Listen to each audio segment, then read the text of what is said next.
আসসালামু আলাইকুম। সবাই কেমন আছেন? আশা করি সবাই ভালো আছেন।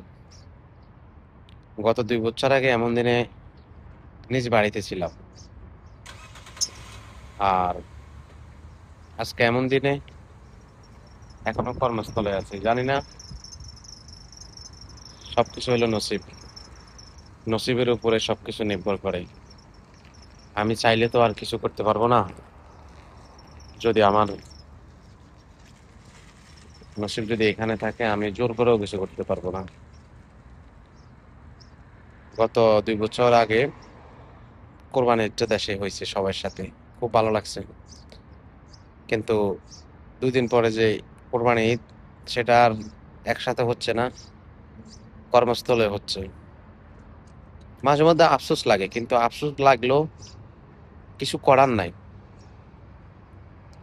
কারণ অনেক সময় আফসেসে ভালো কিছু আনে।